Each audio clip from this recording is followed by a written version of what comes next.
Assalamualaikum warahmatullahi wabarakatuh. Yang saya hormati semua yang melihat dan mengikuti video pada pembahasan kali ini. Ini merupakan video yang simple namun cukup memberikan pengaruh pada kita, yakni jadwal SKP seleksi CPNS 2019. Nah, Badan Kepegawaian Negara sudah merilis di media sosialnya dan melalui websitenya bahwa tahapan kelanjutan dari seleksi CPNS formasi tahun 2019 segera dilanjutkan, di mana sempat terhenti akibat pandemi COVID-19 atau virus corona ini. Kita doakan semoga pandemi ini cepat berakhir agar semua interaksi atau aktivitas semua anak negeri bisa kembali normal dan berlangsung secara lancar. Nah, kita balik lagi kepada pembahasan kali ini. Setidaknya ada 11 kegiatan yang akan dilakukan oleh panitia termasuk peserta dalam melangsungkan kegiatan lanjutan seleksi CPNS 2019. Nah, langsung saja kita bahas satu persatu. Ayo kita mulai pembahasannya. Nah, sebelumnya mohon maaf, dimohon agar melakukan subscribe, like, dan share, dan komen, karena boleh jadi video ini akan bermanfaat kepada teman-teman kita yang sedang membutuhkan informasi ini ataupun yang mungkin kurang memahami ketika hanya melalui gambar atau kata-kata yang beredar. Kemudian saya langsung saja menjelaskan satu persatu. Yang pertama itu ada kegiatan verifikasi data hasil SKD. Pada tahap ini yang akan melakukan verifikasi data hasil SKD tentu saja bukan kita, tapi adalah panitia, baik panitia pusat maupun panitia lokal. Nah, setelah tahap verifikasi data hasil SKD pada tanggal 27 sampai 30 Juli 2020, kemudian selanjutnya adalah pengumuman dan pendaftaran ulang SKP. Di sini, pendaftaran ulang SKP merupakan hal baru, di mana pada CPNS sebelumnya tidak ada pendaftaran ulang SKP. Nah, pada tahap ini, setelah dilakukan pengumuman pada tanggal 1 sampai 7 Agustus 2020, kemungkinan peserta akan disuruh untuk melakukan pendaftaran ulang. Pendaftaran ulang ini bisa jadi menjadi kewajiban karena menjadi syarat untuk mengikuti SKP. Kemungkinan panitia sengaja melakukan kegiatan pendaftaran ulang agar membuktikan keniatan para peserta untuk mengikuti SKP. Selanjutnya, tahap ketiga adalah pencetakan kartu ujian SKP. Pada tahap ketiga ini, pencetakan kartu ujian hanya diberikan waktu 1 hari, yakni tanggal 8 Agustus 2020.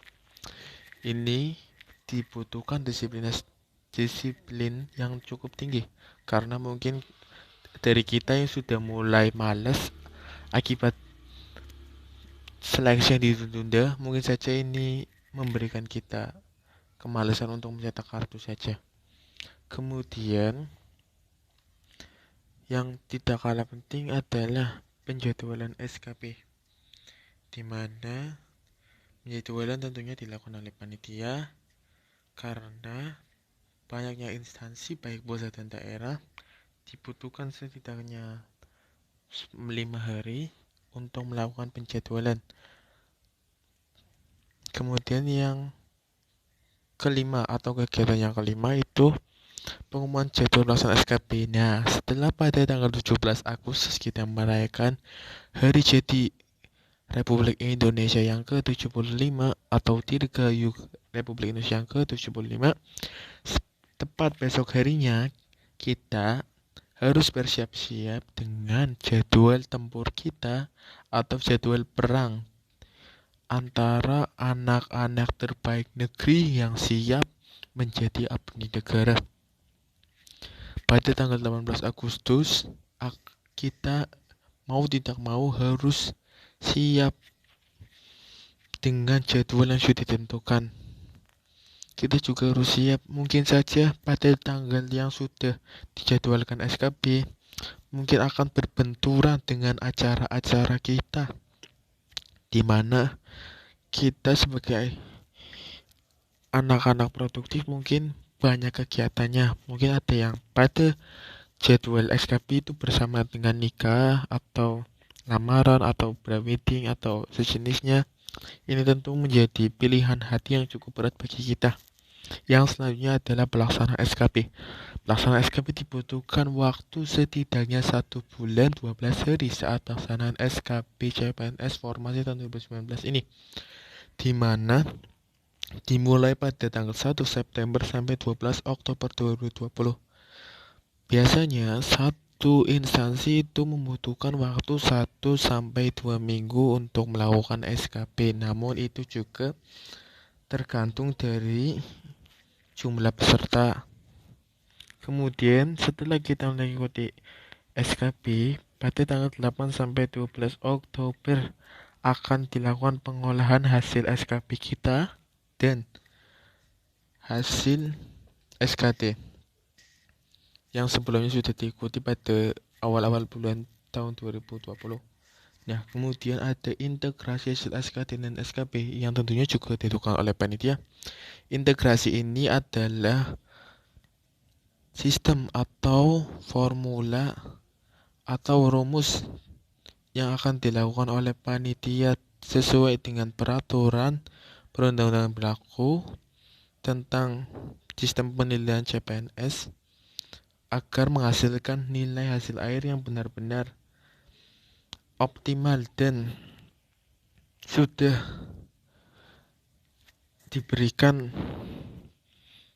nilai yang maksimal. Tentunya SKB juga seperti yang kita tahu, SKB itu 60%, SKD 40%. Jika nilai SKD sama, itu yang pertama kalau tidak salah itu adalah TKP dulu. Nah, kemudian setelah itu ada penyampaian hasil seleksi. Nah, ini sudah mulai ditekan. Penyampaian hasil seleksi tentunya dilakukan oleh panitia pusat kepada panitia masing-masing instansi. Kemudian pada tanggal 30 Oktober 2020 ini adalah pengumuman hasil seleksi yang akan diterima oleh seluruh peserta. Jadi, seluruh peserta harus siap menang dan siap kalah pada tanggal ini. Dan kemudian pada tanggal 11 adalah pada tahap kegiatan yang ke-11 itu ada usul penetapan NIP. Nah, NIP ini tentunya bukan urusan kita, namun hanya sebagai penyemangat saja. Biasanya itu para pejuang-pejuang NS menyebutnya pejuang NIP. Nah, pada penetapan NIP ini akan melibatkan kontrak BKN, BKD, dan Biro Kepegawaian masing-masing instansi. Biasanya instansi kementerian dan lembaga pemerintah dan kementerian. Selanjutnya, yang terakhir, jika kamu sudah lulus, sampai terakhir jangan sombong dan tetap rendah hati. Namun, jika kamu belum lulus, mungkin sudah coba lagi atau mencoba hal baru. Kemudian, yang paling penting adalah jangan pernah berputus asa dengan rahmat Tuhan. Karena selama kita tetap berusaha pasti ada jalan keluar dan tetap semangat.